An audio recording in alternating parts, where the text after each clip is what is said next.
YouTube, what it do, man? It's your boy Benji. We back with the crew. If you're new, please don't forget to subscribe. Let's talk about what we got to talk about today. So, Love Island, I think it's season 7, took the internet by storm. Plenty of people were able to attach themselves to the relationships that were going on. And, of course, since then, these people have been able to generate platforms and followings that plenty could only dream of acquiring. They broke records in regards to streaming numbers, and at the end of the day, plenty of people are watching some of the peers and their relationships following. I know that the pair Ace and Chelly have been really prominent online, but this is the woman that did numbers, bro. There were plenty of people that were following this woman and I guess reposting a lot of her viral clips and moments of the show. Huda, I believe that's how you say it. Apparently, she was on live with her new man who I think was a prior reality show contestant as well. Lucas, whatever his name is. Yeah, but this is the guy, Lewis. He was apparently on Perfect Match. I do think I remember. Perfect Match is like a TV show where you're supposed to explore love for something that is as true as it is and distance yourself from anything that's material or physical contact. He failed. Anyways, they just went viral because they were on stream and supposedly somebody name dropped one of the Love Island contestants and dropped a slur with it. Hello?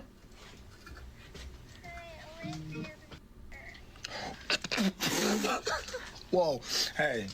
Yo, I turned that off. Hey. Yo, what did they say? No. See, I was gonna give them like the benefit of the doubt. I get it. Sometimes things that can catch you off guard can make you nervously or awkwardly laugh, but don't laugh and then after the fact try to be like, oh, what did they say actually? What did they say? Nah, y'all laughing and joking. And personally, I don't really know these people. I've just kind of seen some stuff that gets reposted about them.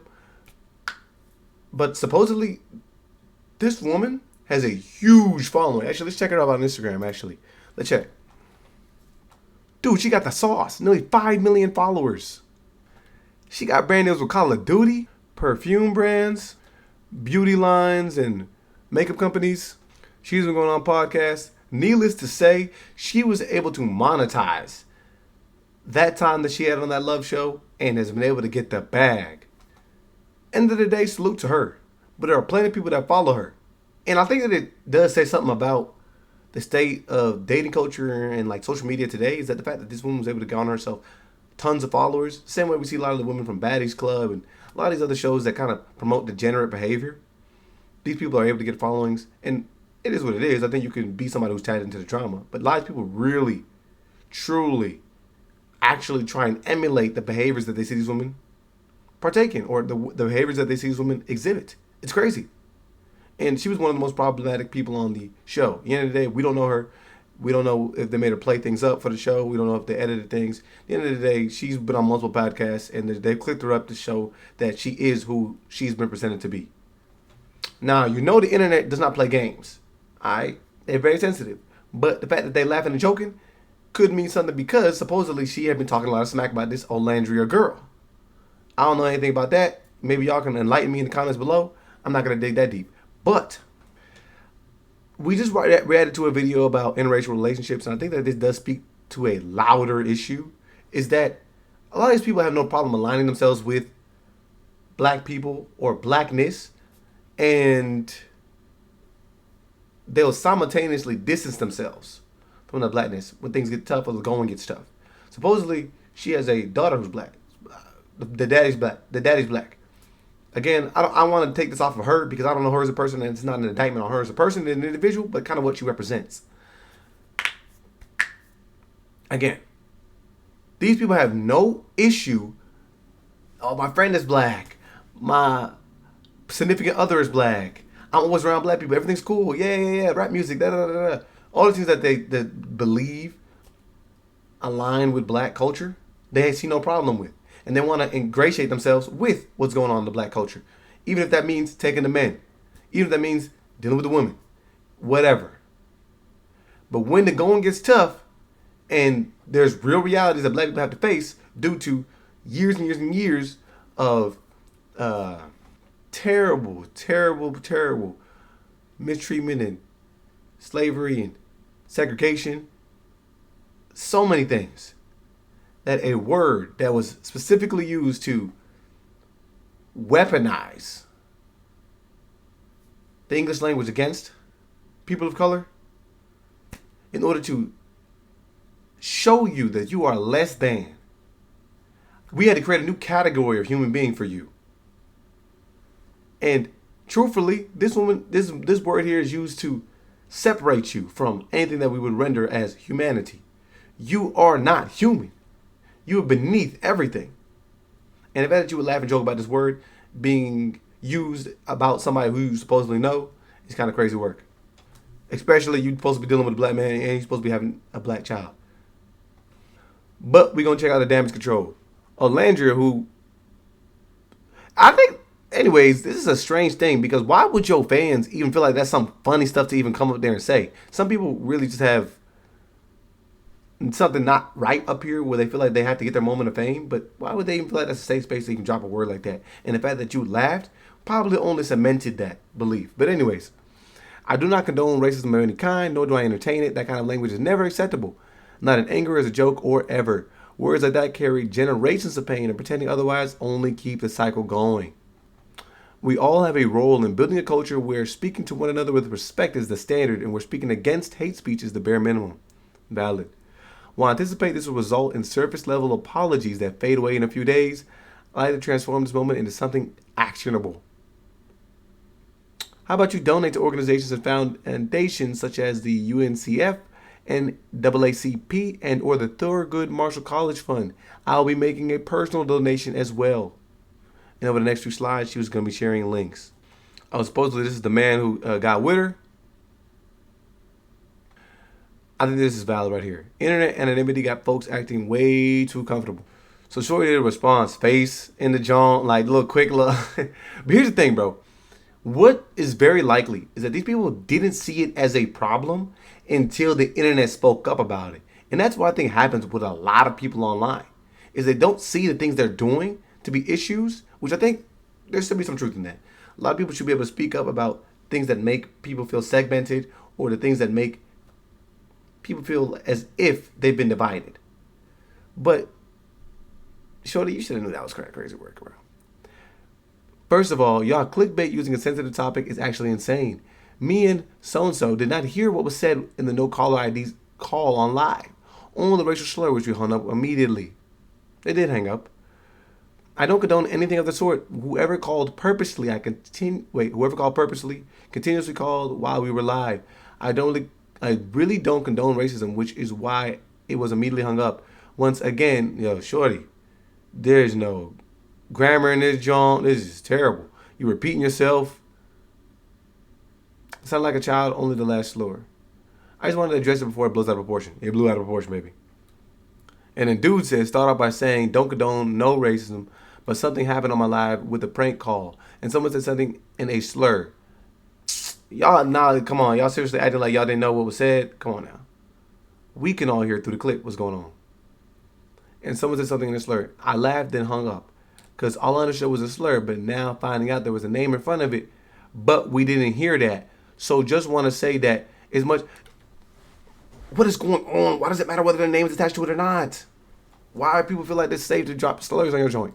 Anyways, Chaser and all that BS, I really hate the Love Island fan base, and as a black man who's experienced enough racism all my life, I don't want to even give the person who said the slur the satisfaction that they get from this, but I have to come here and say something because it wasn't what we heard. Regardless of not if we believe that they're telling the truth,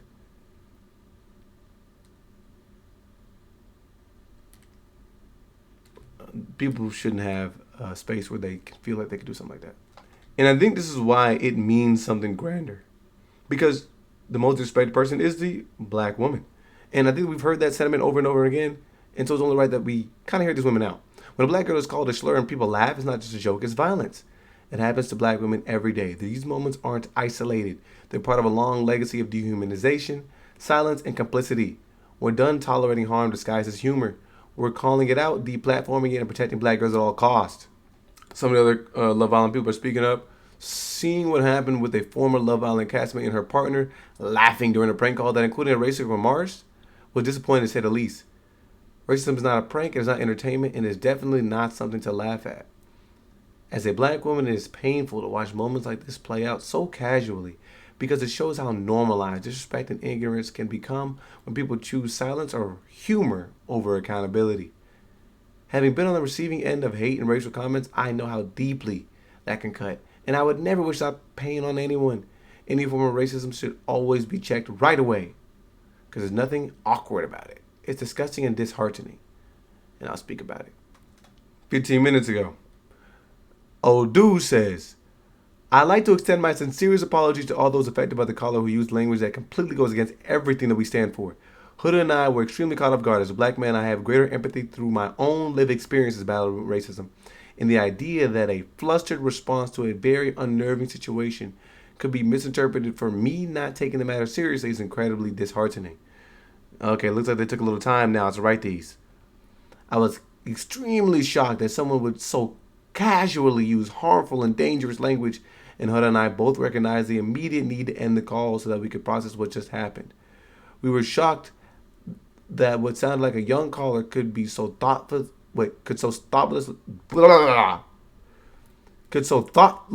speak that way. This was an extremely unfortunate situation, one that in no way respects my values nor Huda's. We are both very proud of the way that we use our platforms to be a voice for those who are.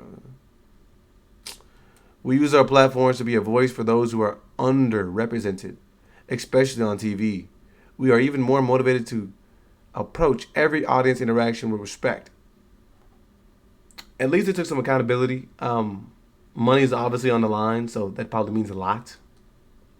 And that's probably the biggest driving force as to why these people decide to come to the internet and address themselves. But I think, at the end of the day, whether it's money on the line, whether it's not, the fact that they're willing to take accountability and actually address this and use it as an opportunity to speak up against any type of hate speech is a big deal.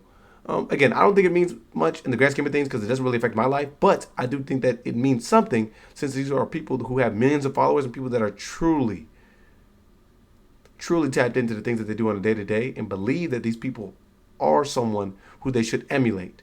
If they are not seeing any issue with some of this stuff, specifically hate speech, then it will only snowball a larger effect on their followers. I've taken the majority of the day to reflect and collect my thoughts. Last night, I quickly posted a statement acknowledging my reaction. I want to take this moment to take fully accountability. I want to begin by saying I completely respect Olandria, and it's completely, extremely disheartening that anyone, especially a presumed child, would find it excusable to use this type of language, and doing so only underlines the importance or the ignorance of the gravity that word carries. Shorty, Olandria, it is now clear that this comment was targeted at you, and I apologize for my immediate reaction. I'm not gonna do that. My reaction in that moment came off as being caught off guard, not from finding the word or situation funny. It was a nervous, uncomfortable reaction that I recognized was inappropriate.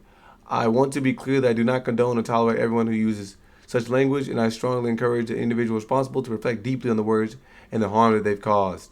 I'm making a personal donation to the NAACP, and I would encourage anyone who feels moved to do the same. I will also share a list of additional organizations that support racial equity, education, and mental health support so that anyone who wants to contribute can do so meaningfully. NAACP, civil rights organization that works to ensure the political, social, and economic inclusivity. Love Island Foundation, financial assistance and resources for black girls. And Beam Community, national training movement building, and grant making organization. Instagram comments are savage. She's exactly who she thought she was. Whether they heard Olandria's name or not, how was that funny? They grasped and laughed. They heard exactly what was said. My heart dropped when I heard it. My first reaction wasn't to burst out laughing. Neither of them actually apologized to Shorty. We knew she was like this, and so are her followers. Can we cancel already? So SLUR was funny. Huda lies in so much. As a black man who's experienced enough racism, why does SLUR make you laugh, though? And as you can see, the hood rats are still defending their master. So, whether you heard the name or not, why was there laughter? Even without hearing their name, they heard the word SLUR and laughed.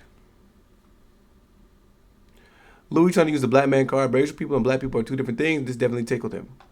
I wish that she would address her fan base. Not all, but a vast majority of her fans act identical to the little girl who was on the phone in the first place. Most of her fan base is young, impressionable girls under 18 who are making these kind of comments and thinks it's okay. The only one that I acknowledge is the one who owns a makeup line. It's performative. Talk about the NCAACP. Yeah, we're good. The poor girl didn't mean any harm. Leave her alone. You're confusing the poor girl. She doesn't know what to do. We don't want a hard pass. Doing this to save her image, but she's a Palestinian, and I never saw her the day she was donating to Gaza. Uh-oh.